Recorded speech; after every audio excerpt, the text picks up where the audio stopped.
안녕하세요. 재밌는 TV 스팅TV의 스팅입니다. 구독, 좋아요, 하이프 눌러주세요. 유튜버에게 큰 힘이 됩니다. 틀어놓고 주무세요. 스팅 공포 라디오 시작합니다. 제목, 지하의 구멍. 이 일은 17년 전 제가 고등학교 3학년 겨울에 겪었던 일입니다. 지금은 너무나 많은 기억이 사라져버렸지만 지난 17년 동안 아주 미세하게 남아있던 기억을 붙잡으며 써내려간 메모를 토대로 이 글을 적어봅니다. 세세한 부분이나 대화는 기억의 빈틈을 메우기 위해 약간의 각색을 더했지만 최대한 과장 없이 사실대로 써 내려가겠습니다. 제가 살던 고향은 정말 지독한 시골이었습니다. 기억을 더듬어 보면 온통 논밭과 산으로 둘러싸인 곳이었죠. 놀만한 곳이라고는 스쿠터를 타고 1시간은 좋게 달려 시내로 나가야 나오는 노래방 정도가 전부였습니다. 그런 한적한 시골 마을에 1991년 갑자기 어떤 신흥 종교 시설이 들어서기 시작했습니다.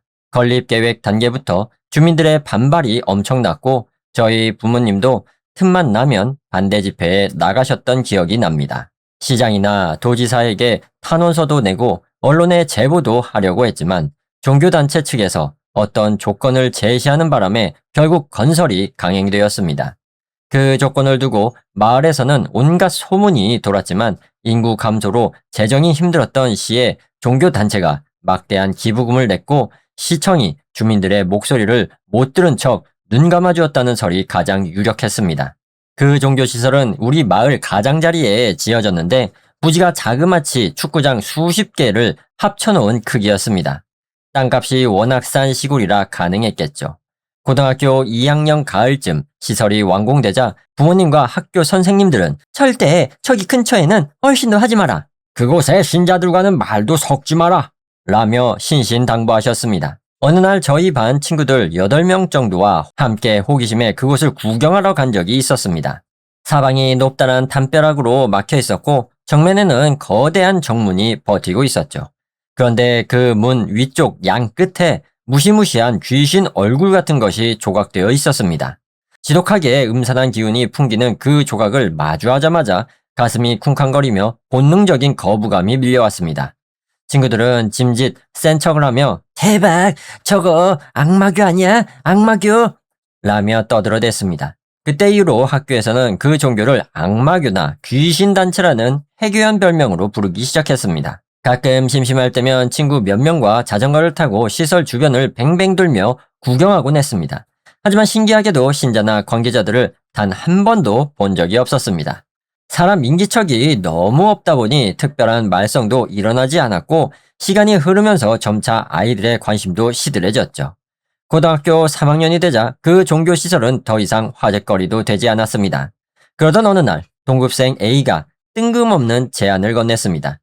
야! 우리 거기 폐가 체험처럼 탐력 시험하러 안 갈래? A가 말하길 자기 부모님한테 들은 이야기인데 그 악마교 건물에 엄청 예쁜 여자가 드나드는 것이었습니다. 매일 가게에 장을 보러 온다면서 말이죠.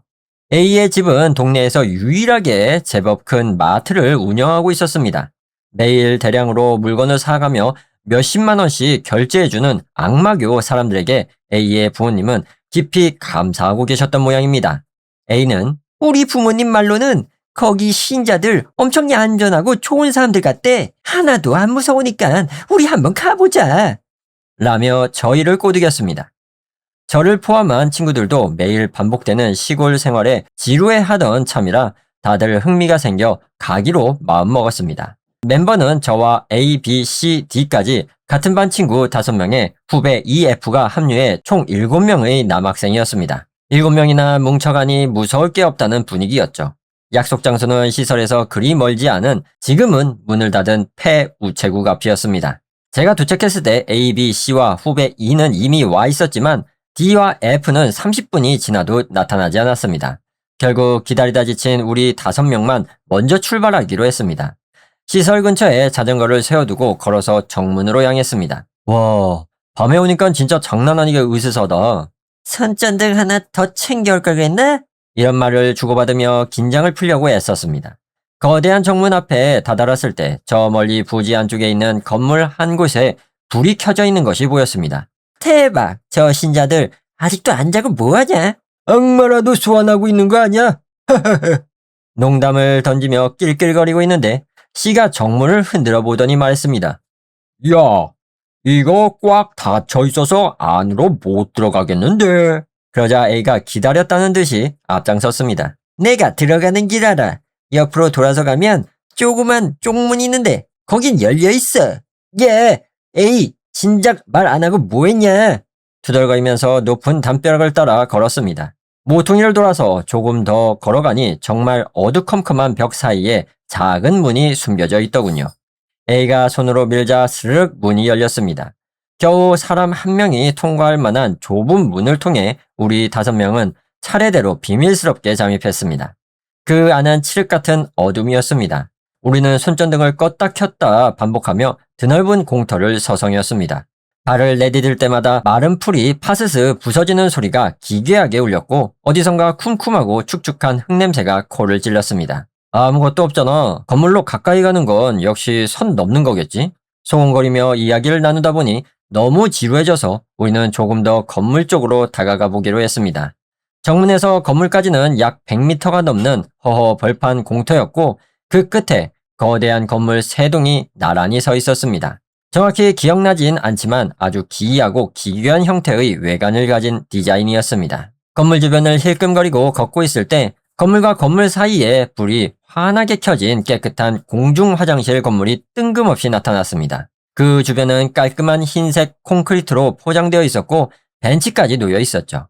A가 벤치를 보더니 우리 여기서 잠깐 쉬었다 가자 라고 말했습니다. 다른 친구들은 깜짝 놀라 말렸습니다. 미쳤냐? 여기서 들키면 진짜 큰일 나. 그냥 대충 한 바퀴 돌았으니까 얼른 나가자. 저 역시 여기서 걸리면 경찰 부를지도 몰라. 졸업도 얼마 안 남았는데 사고 치면 진짜 끝장이야. 빨리 집에 가자. 라며 거들었습니다. 하지만 A는 들은 척도 안 하고 벤치에 털썩 앉아 담배를 꼬아 물었습니다. 결국 그럼 딱 한 대만 피우고 바로 가는 거다. 라며 다 같이 앉아 담배를 피웠습니다.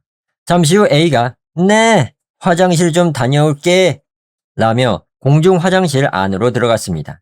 B와 C는 저 자식은 무섭지도 않나. 남의 종교 단체 화장실에서 볼 일이 잘도 나오네.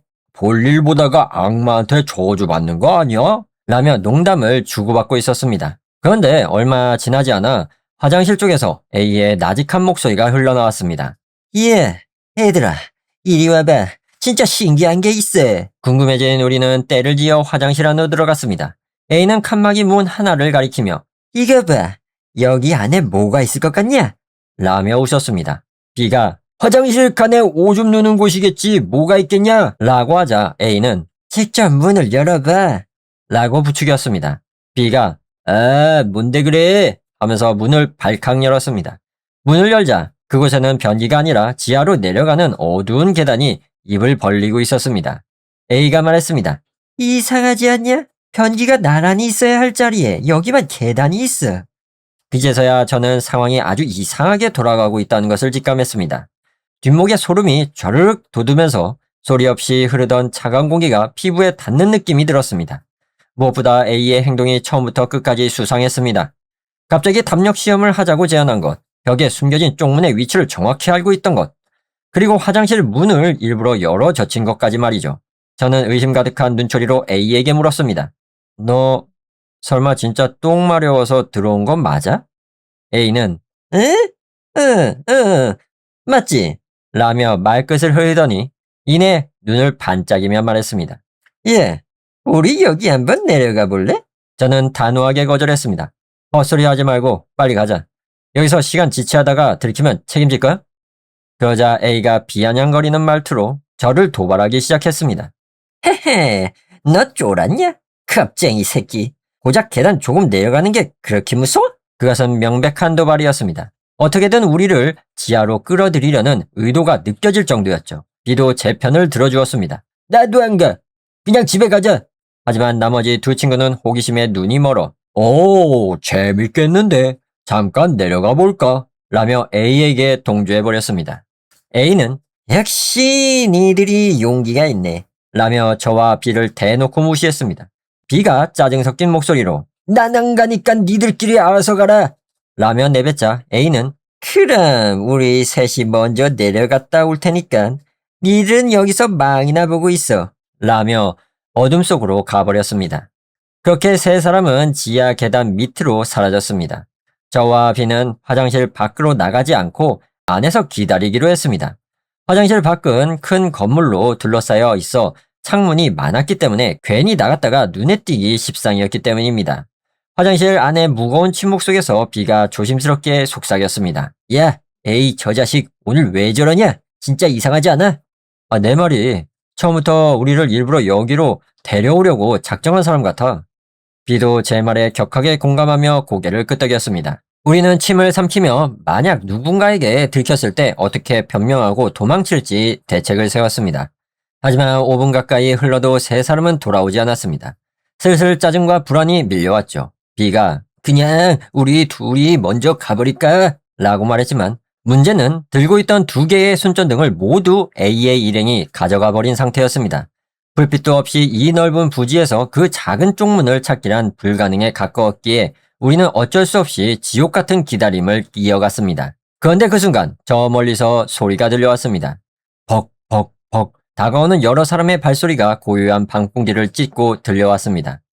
저와 A는 몸이 그대로 굳어버렸습니다. 심장이 갈비뼈를 부술 것처럼 쾅쾅 뛰기 시작했고 두려움에 목구멍이 턱 막혀 비명조차 나오지 않았습니다. 우리는 서로를 바라보며 아주 작은 목소리로 속삭였습니다. 망했다. 사람 온다. 진짜 큰일 났어. 화장실 안에 공기가 얼어붙는 것 같았습니다. 발소리는 들려왔지만 사방이 어두워 어느 방향에서 오는지 알 수 없었고 지금 밖으로 뛰쳐나갔다간 오히려 길을 잃고 정면으로 마주칠 위험이 컸습니다. 비는 극도의 공황 상태에 빠져 어떡해 점점 가까워지는데 우리 어쩌냐 라며 안절부절 못했습니다. 저는 애써 침착함을 유지하며 꼭 여기로 온다는 보장은 없으니까 일단 숨죽이고 지켜보자 라고 다독였습니다. 하지만 불길한 예감은 틀리지 않았습니다. 발소리는 정확히 우리가 있는 화장실 쪽으로 다가오고 있었습니다. 그때 비가 다급하게 옆에 있던 다른 대변기 칸막이 문을 손으로 잡아당기고 있었습니다. 하지만 열리지 않았습니다. 다급하게 그 옆 칸을 당겨보았지만 거기도 굳세게 잠겨 있었습니다. 비는 젠장 왜 잠겨 있어? 아 제발 이라며 나지막이 비명을 질렀습니다.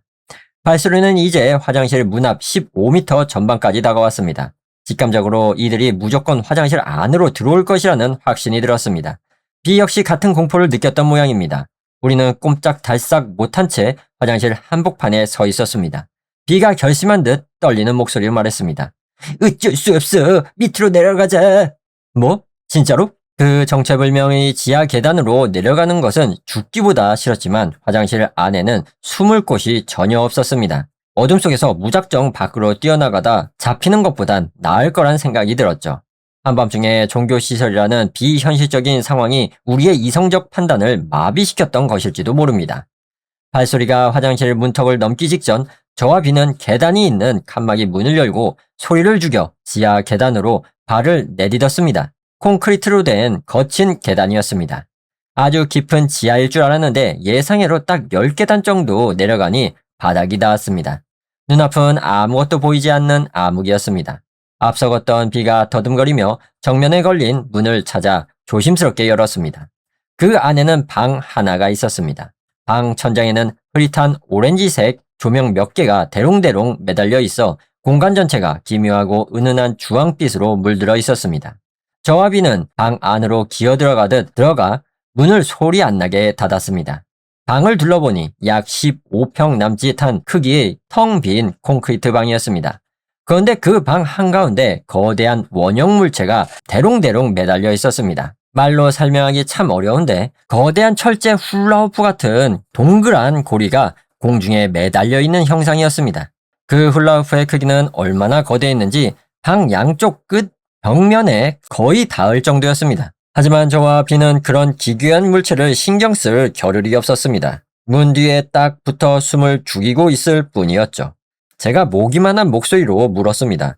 야, A랑 애들은 왜 여기에 없지? 비는 얼굴이 하얗게 질린 채 몰라, 모르겠어 라며 사시나무 떨듯 떨었습니다. 그리고 곧이어 우리가 두려워했던 그 발소리가 화장실 안으로 들어오는 소리가 생생하게 들렸습니다. 머리 위 콘크리트 천장을 타고 쿵쿵거리는 진동이 고스란히 전해졌습니다. 차가운 지하실 특유의 축축한 한기가 뼈마디를 파고들었고 온몸에 닭살이 돋아났습니다. 발소리의 주인공은 대략 서너 명쯤 되어 보였습니다. 천장 너머로 무언가 웅얼거리는 목소리가 들려왔습니다. 무슨 내용인지는 정확히 알아들을 수 없었지만 서로 대화를 나누는 것 같기도 했고 각자가 주문 같은 것을 중얼거리는 것처럼 들리기도 했습니다. 비는 고개를 푹 숙인 채 눈을 질끈 감고 있었습니다. 공포 속에서 얼마나 시간이 흘렀을까요? 저는 밀려오는 두려움을 이겨내기 위해 억지로 즐거운 기억을 떠올리려 애썼습니다.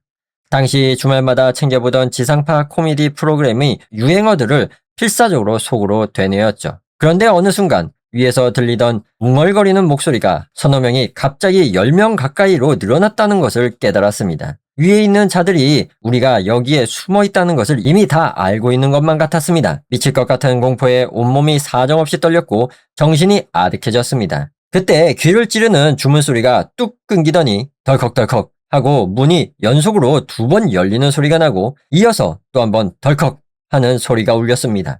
그 소리가 아까 잠겨있던 화장실 칸막이 문이 열리는 소리라는 걸 깨닫는 순간 등골에 얼음물이 쏟아지는 것 같았습니다. 아, 다른 칸에는 처음부터 사람이 들어가 있었던 거구나. 저와 같은 생각을 한 것인지 비의 눈동자가 격렬하게 흔들렸습니다. 밖에서 열어준 게 아니라 칸막이 안에 숨어있던 자들이 일제히 문을 열고 나온 것입니다. 그리고 이윽고 지하로 계단을 밟고 내려오는 발소리가 들려왔습니다. 이제 한계였습니다. 계단을 다 내려오는 데는 15초도 걸리지 않을 것이었습니다. 저는 너무 무서워서 비의 팔을 꽉 잡았습니다. 발소리가 계단 중간에 도달했을 때 비는 으에 하고 처절한 비명을 지르며 제 손을 거치게 뿌리치고 방 안쪽으로 무작정 달리기 시작했습니다. 바로 그 순간이었습니다. 비가 방 한가운데 있던 그 거대한 원형 고리를 향해 훌쩍 뛰어넘는 순간 거짓말처럼 비의 모습이 허공에서 뚝 끊기듯 사라져버렸습니다. 저는 그 자리에 얼어붙었습니다. 훌라후프 같은 고리를 통과해 반대편 바닥으로 착지해야 할 친구가 흔적도 없이 증발해버린 광경을 목도하자 공포를 넘어 넋이 나가버렸습니다. 멍하니 문과 고리 사이에 멍청하게 서 있을 뿐이었죠. 아, 다 끝났구나. 그냥 빌자. 살려달라고 싹싹 빌자. 그런 생각이 머릿속을 지배했습니다. 죄송합니다. 마음대로 들어와서 정말 죄송합니다. 한 번만 살려주세요. 그렇게 말하려고 했습니다. 문이 스르륵 천천히 열렸습니다. 그리고 틈새로 장난을 치듯 어떤 얼굴 하나가 쑥 튀어나왔습니다. 왕관 같은 화려한 모자를 쓴 노인이 얼굴만 내민 채 저를 바라보고 있었습니다. 그 노인은 입을 찢어질 듯 벌리며 방글방글 웃고 있었습니다. 할아버지인지 할머니인지 분간할 수 없을 정도로 쪼글쪼글한 얼굴에 길고 하얀 머리카락을 늘어뜨린 노인이 온 얼굴로 미소를 짓고 있었죠. 하지만 그것은 인간이 지을 수 있는 가장 깊은 악의로 가득 찬 미소였습니다. 보는 순간 직감했습니다. 이건 정상적인 인간이 아니다. 말이 통할 상대가 아니다. 그 노인의 기괴한 미소와 단 1초도 눈을 마주치고 싶지 않았습니다. 저도 모르게 목구멍 깊은 곳에서 히 하는 한심한 비명이 터져나왔고 저 역시 비가 했던 것처럼 그 거대한 훌라후프 안을 향해 몸을 던졌습니다. 다시 눈을 떴을 때 저는 병실 침대에 누워 있었습니다. 머리가 깨질 듯이 멍했습니다. 팔에는 링거 바늘이 꽂혀 있었고 제 몸은 똑바로 누운 상태였죠. 상체를 일으키는 데만 고작 3분이나 걸릴 정도로 온몸에 기운이 없었습니다. 창밖을 보니 붉고 아름다운 노을이 지고 있었습니다. 방 안에는 아무도 없는 1인실 병실이었습니다. 아무런 생각도 할 수 없었고 그저 멍하니 허공만 바라보았습니다.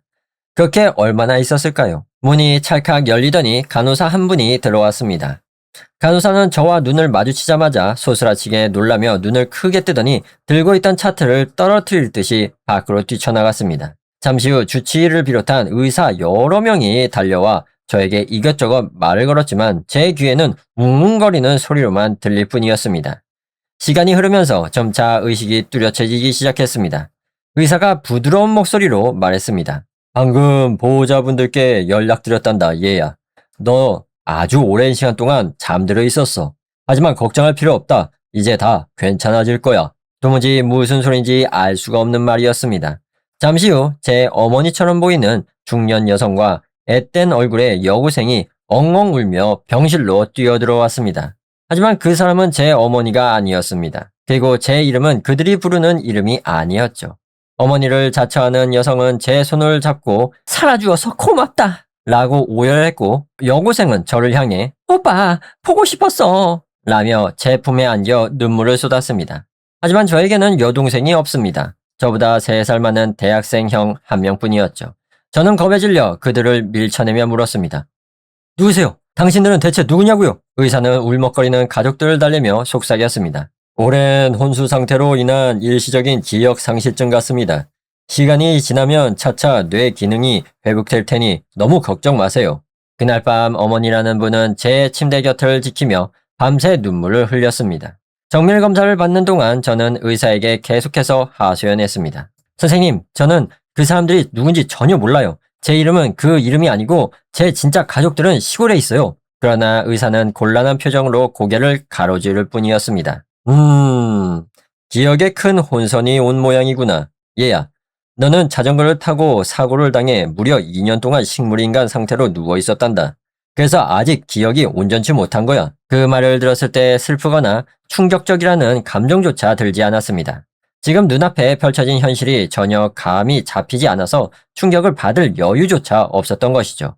의사는 저를 위로하려 애썼고, 자칭 어머니라는 분은 제가 기억을 못한다는 사실에 가슴을 쥐어뜯으며 통곡했습니다.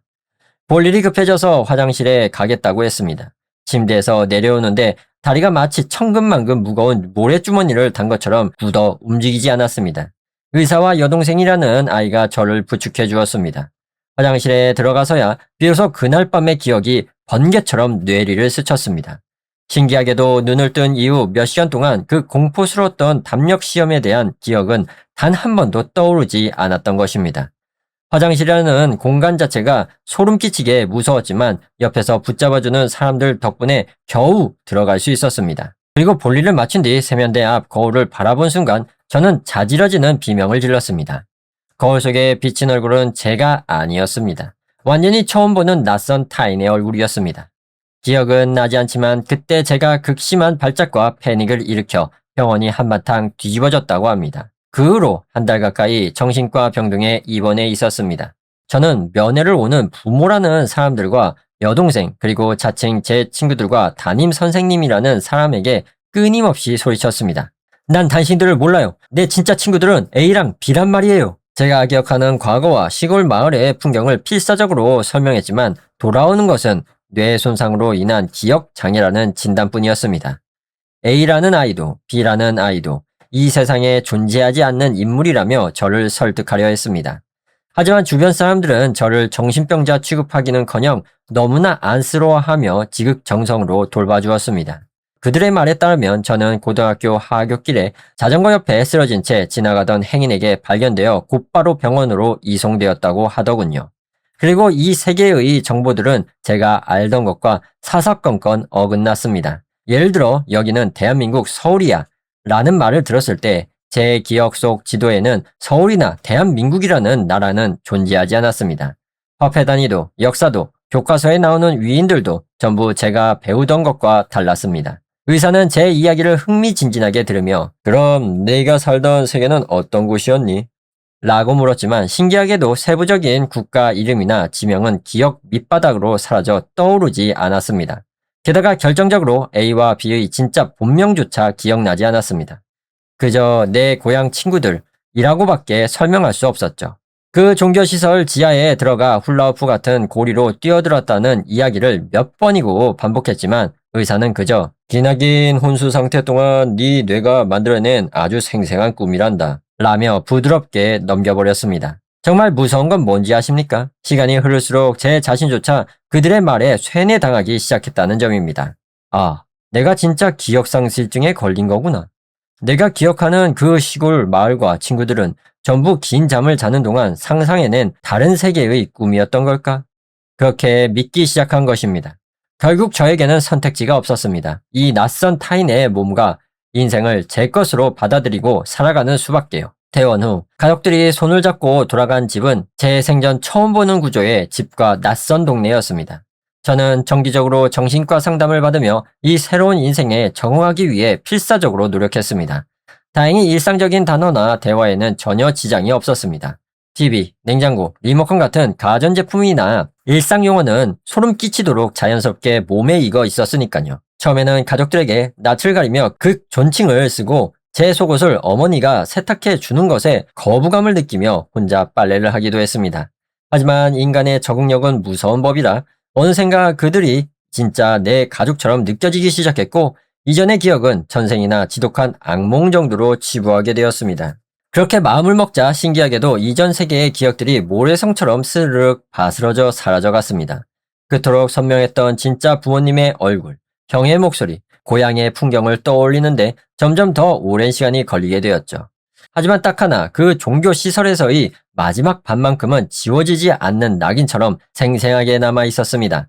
특히 문틈 사이로 저를 향해 악의적인 미소를 지어 보이던 그 백발노인의 미소는 꿈에서도 저를 괴롭혔습니다. 새로운 삶에 완전히 동화되어 병원 치료도 끝마치고 저는 2년 꿇은 나이로 고등학교 3학년에 복학했습니다. 다행히 좋은 친구들을 사귀어 평범한 행복을 느낄 수 있었습니다. 제가 알던 것과 완전히 다른 대도시의 삶은 신선하고 즐거웠습니다. 그렇게 과거를 잊어가던 복학 후 4달째 되던 여름날, 제 원래 세계와 이 세계를 연결하는 소름 끼치는 공통점이 불쑥 고개를 들었습니다. 방학 숙제를 하기 위해 대형 서점에 들러 책을 고르고 있었을 때였습니다. 종교서적 코너를 지나가는데 서가에 꽂힌 어떤 4글자 단어가 제 시선을 강탈했습니다. 그것은 다름 아닌 제가 마지막 밤에 침입했던 그 신흥종교 단체의 이름이었습니다. 온몸에 피가 차갑게 식는 기분이었습니다. 떨리는 손으로 그 책을 집어들어 미친 듯 읽어내려갔습니다. 알고 보니 그 종교는 이 세계에서는 전 세계의 수많은 신도를 거느린 거대하고 막강한 합법적 종교단체였습니다. 제 원래 세계에서는 이름도 없는 신생단체에 불과했는데 이 세계에서는 감히 건드릴 수도 없는 거대 조직이었던 것입니다. 그 길로 관련된 책을 닥치는 대로 사서 읽었지만 이내 부질없는 짓이라는 것을 깨달았습니다. 책을 읽는다고 해서 제 원래 몸으로 돌아갈 수 있는 것도 아니었고 제 과거를 증명할 수 있는 증거가 되는 것도 아니었습니다. 주변에 말해봤자 식물 인간으로 누워있을 때 매스컴에서 들은 종교 이름이 무의식적에 남았던 거야 라는 소리만 들을 게 뻔했죠. 무엇보다 저를 친아들처럼 아껴주는 지금의 부모님과 친구들에게 걱정을 끼치고 싶지 않았습니다. 겨우 평범한 삶을 되찾은 저를 보며 안도하는 가족들에게 다시 정신병이 재발했다고 청천벽력 같은 고통을 주기 싫었습니다. 지긋지긋한 정신과 상담을 다시 받는 것도 죽기보다 싫었고요. 결국 저는 모른 척 눈을 감기로 결심하고 그렇게 평범한 어른으로 성장했습니다. 17년이 지난 지금 저는 서울의 평범한 직장에서 근무하는 평범한 회사원이 되었습니다. 며칠 전에는 사랑하는 사람과 결혼 약속까지 잡았죠. 그런데 왜 이제 와서 이런 괴담 같은 이야기를 글로 남기느냐고 물으신다면 한 달 전 제 자취방 우체통에 이름 없는 편지 한 통이 도착했기 때문입니다. 보낸 이의 이름이 없는 편지 안에는 딱 몇 줄의 문장만 적혀 있었습니다. 흰 종이 위에 삐뚤삐뚤하게 쓰인 글씨를 보는 순간 심장이 덜컥 내려앉았습니다. 갑자기 편지를 보내 죄송합니다. 하지만 나는 당신을 아주 잘 알고 있습니다. 당신 또한 나를 잘 알고 있겠지요. 이 세계에서 당신을 찾아내는데 정말 오랜 시간과 엄청난 노력이 필요했습니다. 당신의 진짜 본명은 땡땡이지요. 기억하고 있습니까? 조만간 다시 편지를 보내겠습니다. 이 편지의 내용은 그 누구에게도 말하지 마십시오. 당신의 약혼녀에게도 절대 비밀입니다. 그럼 이만. 땡땡이라는 이름, 이제는 제게 전혀 와닿지 않는 이질적인 이름이었지만 머나먼 과거에 제가 그렇게 불렸던 것 같은 묘한 기시감이 들었습니다. 신기하게도 그 편지를 읽었을 때 공포나 기대감은 들지 않았습니다. 그저 강 건너 불구경하듯 마치 타인의 이야기를 읽는 것처럼 덤덤했죠. 그리고 지난주 그 정체불명의 인물로부터 2번째 편지가 도착했습니다. 내용을 요약하자면 이렇습니다. 당신이 기억하는 나의 본명은 땡땡입니다. 아마 기억하지 못하겠지요. 조사해 본 결과 그날 밤 그 구멍을 통해 이 세계로 넘어온 사람은 당신과 나 오직 둘뿐인 것 같습니다. 그리고 편지 마지막에는 기괴한 요구가 적혀 있었습니다. 이번 달 25일 저녁 7시 땡땡역 앞의 카페 땡땡에서 기다리고 있겠습니다. 반드시 혼자서 나오십시오. 당신에게 긴급하게 전해야 할 중대한 사실이 있습니다. 꼭 혼자여야 합니다. 저는 편지에 적힌 땡땡이라는 이름이 제 진짜 친구들 중 누구의 이름인지 전혀 기억해내지 못했습니다. 하지만 저는 그 장소에 나갈 생각입니다. 반드시 나가야만 한다는 강렬한 이끌림이 느껴지기 때문입니다. 그곳에 누가 앉아있든 얼굴을 보면 누군지 알아보지 못하겠지만 그날 밤 화장실에서 함께 계단을 내려갔던 기억을 공유하고 있다면 이야기를 나누는 와중에 그가 누구였는지 깨달을 수 있을 것입니다. 솔직한 심정으로는 그 사람이 저와 함께 마지막까지 화장실에 남았던 친구 B였으면 좋겠습니다. 그곳에 나가면 제가 무슨 일이 일어날지 저조차 알 수 없습니다. 그래서 만약의 사태를 대비해 이렇게 인터넷에라도 제 기억의 조각을 남겨두려고 합니다. 이 글과 똑같은 내용의 유서를 작성해 제 약혼녀와 이제는 제 유일한 진짜 혈육이 되어준 여동생의 방 서랍 깊은 곳에 숨겨둘 생각입니다. 길고 해괴한 이야기를 끝까지 읽어주셔서 정말 감사합니다. 그럼 다녀오겠습니다. 어허... 이렇게 이야기가 마무리가 되는데요. 야, 이거 진짜 재밌다. 이거 진짜 잘 만들었어. 이거 좀 영화로 만들어도 되지 않습니까?